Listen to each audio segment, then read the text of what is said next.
2008 में भी peoples party और मुस्लिम लीग नून ने मुश्तरका हुकूमत बनाई थी और फिर जब वो जस्टिस डोगर साहब ने कमाल दिखाया तो ये अलग हो गए थे। और जिन्होंने तज्जिए तबसरे किए कि बिलावल भुट्टो वज़ीर आज़म होगा और वो बेहतरीन काम कर रहा है, ये तो उनके सोचने का काम है। जो लोग ये तबसरे कर रहे थे कि वो वज़ीर आज़म बन जाएंगे और जरदारी साहब ने बड़ी बेहतरीन गेम की है जी, बलोचिस्तान भी फलाना नहीं। हम तो वो बात कर रहे थे कि ये सिर्फ एक हुकूमती इत्तेहाद है, इसका इंतखाबी इत्तेहाद से कोई ताल्लुक़ नहीं है। और बारहा कहा कि जैसे ही हुकूमत ख़त्म होगी ये एक दूसरे के लत्ते भी खूब लेंगे और बीच चौराहे में हंडिया फूटती है, क्योंकि हमेशा से यही होता है कि जब मामलात चलाने हों तो चल जाते हैं और जब नहीं चलाने तो ज़ाहिर है इन्हें ही मुकाबला करना है आपस के अंदर। उनको सिंध में इस वक्त बका है कि निगरान हुकूमत उनके गले पड़ती जा रही है, वज़ीर आला अपना होने के बावजूद, मानने के बावजूद कुछ नहीं कर पा रहा। तो सिस्टम से शिकायत है, नाम मुस्लिम लीग नून का लिया जा रहा है। सिस्टम किसको कहते हैं ये आपको और हमें पता है कि जिन लोगों ने ये तय किया कि जी बताया गया कि 15 साल का हमें सिस्टम तोड़ना है, जो जरदारी साहब ने अपनी टीमों की सूरत में वहाँ बनाया। बलोचिस्तान से बीएपी को बताया गया था कि वो जाएगी, वो नहीं गई। हम दूसरे तीसरे दिन ये बात करते हैं। केपी में, पंजाब में उन्हें कुछ भी नहीं मिला जो वो सोच के घर में ही बैठे हुए वज़ीर आज़म बन रहे थे। मैदान में आना पड़ता है, मैदान के लिए मेहनत करनी पड़ती है। वो सिर्फ कॉस्मेटिक सर्जरी चाह रहे थे कि जी बस हम हवा में करेंगे और हमें वोट मिल जाएंगे और हम वज़ीर आज़म बन जाएंगे। ऐसा नहीं होता, उसके लिए मेहनत करनी पड़ती है और वो मेहनत सिर्फ पैसा इकट्ठे करने में नहीं होनी चाहिए, आपको ग्राउंड पे काम करके देना होगा। अब जब वो बात कर रहे हैं कि जी एहतसाब में फलाने को बुला लिया, ढिमकाने को बुला लिया, मैं आपको जिस दिन से ये लाभ हाल हुआ है मैं कह रहा हूँ, मेरी बिल्कुल क्लियर राय है इस बारे में कि इससे कुछ भी नहीं होगा, क्योंकि नैब के अंदर जमानत का तस्वर मौजूद है, जिसके पहले बेनिफिशरी इमरान खान साहब और उनकी बेगम साहिबा हैं, जिन्होंने बेल बिफोर अरेस्ट ली और उनकी बेगम साहिबा अभी भी बेल बिफोर अरेस्ट पर हैं। ये बात जहन में रख लें। ना इन्होंने उसको चैलेंज किया था 90 दिन के रिमांड को, ना जमानत ना होने के, कि जी बिल्कुल नैब के कानून में कंसेप्ट ही नहीं था। इसलिए 2-2 साल बाद जाके ओरिजिनल जुरिस्डिक्शन में हाई कोर्ट और सुप्रीम कोर्ट जाके ये जमानतें दिया करती थी। ये तो खत्म हो गया है। अब जब ये वो 50 करोड़ रुपए वाली शर्त खत्म हुई है, आ रहे हैं, बुला लिया है, चले जाएंगे, सारे के सारे जमानतों पे हैं और 2-2 साल की जेल काटने के बाद है।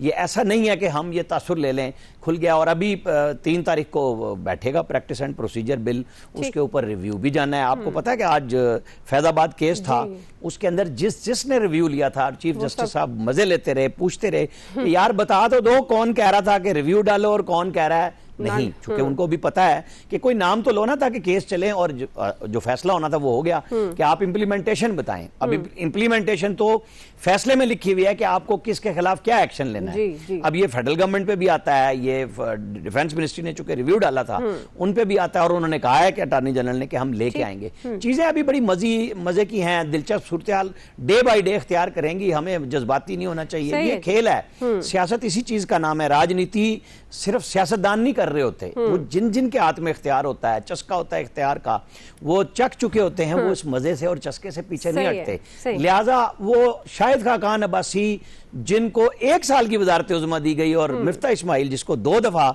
घर से बुला के बगैर मुंतखब हुए आईनी तौर पे प्रोविजन लेके वजीर खजाना बनाया। आपको पता है किस तरह लटम लट हो रहे हैं अपनी क़यादत के साथ कि नहीं हमें पुराना प्यार मोहब्बत दो, बाकी तो दूसरी एस्टेब्लिशमेंट से प्यार मोहब्बत मांग रहे हैं ना। बस इक़्तिदार है इसी चीज़ का। सही है यार साहब, जाहिर है जज्बाती होना बनता भी है।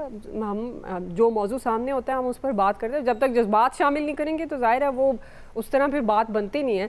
तो यार साहब आपको क्या लगता है, पीपल्स पार्टी जाहिर है बारहा कर चुके हैं और हम भी अपने प्रोग्राम में ये बात कर चुके हैं कि इनको नून लीग से या जो भी एस्टैब्लिशमेंट, अब तो खुलकर लोग बात करते हैं, एस्टैब्लिशमेंट की भी बात करते हैं, लेकिन जरदारी साहब एक जरदारी सब पर भारी। तो अब ये नैब आपके ख्याल में ये इनके लिए प्रॉब्लम नहीं बनाएगा, क्योंकि आइंदा इंतखाबात आने वाले हैं, फिर हम लेवल प्लेइंग फील्ड की भी बात करते हैं, पीपल्स पार्टी की मैं बात कर रही हूँ, तो इस सारे सिनेरियो में क्या पीपल्स पार्टी करेगी?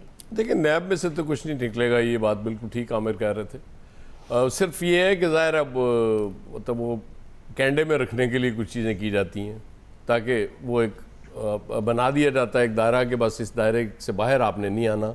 जब वो कोई दायरे से बाहर आने की कोशिश करता तो ज़ाहिर है वो कुछ इस तरह की चीज़ें होती हैं।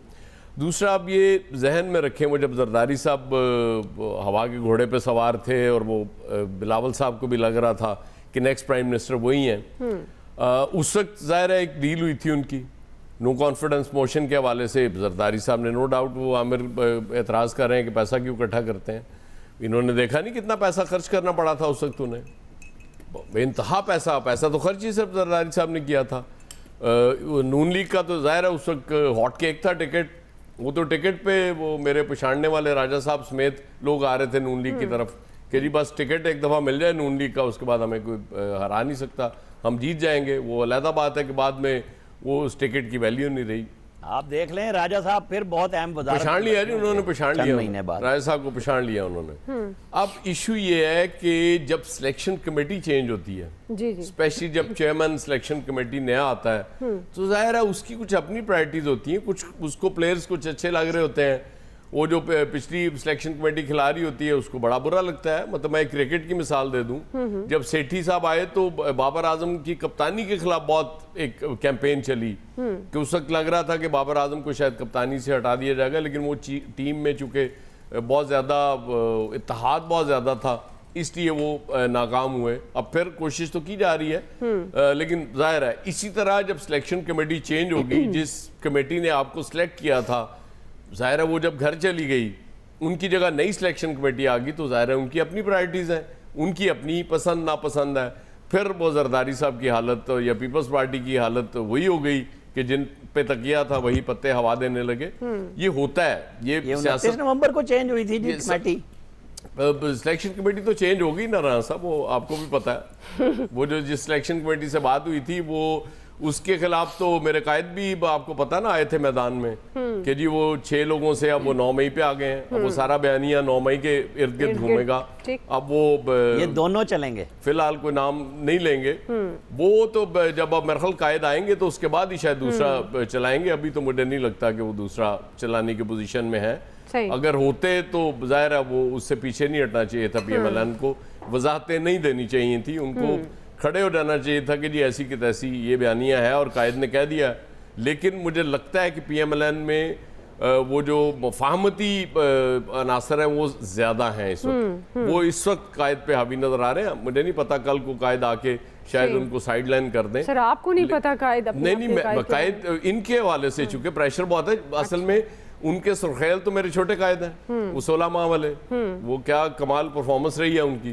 तो उनकी परफॉर्मेंस के आपको याद होगा मैंने बहुत पहले भी कहा था कि जिस तरह से उन्होंने परफॉर्मेंस दी है वो तो हमेशा के लिए प्राइम मिनिस्टर बन सकते हैं, ताहयात उनको प्राइम मिनिस्टर बनाया जा सकता है। वो डिजर्व करते हैं जो उन्होंने, उनकी परफॉर्मेंस से बेहतर परफॉर्मेंस आज तक मैंने देखी नहीं किसी ने दी हो। ठीक जी, इम्तियाज़ गुल साहब आपके ख्याल में पीपल्स पार्टी के लिए क्या ऑप्शंस हैं, और वैसे आप समझते हैं कि इस वक्त पीपल्स पार्टी को सियासी चैलेंजेस का सामना है?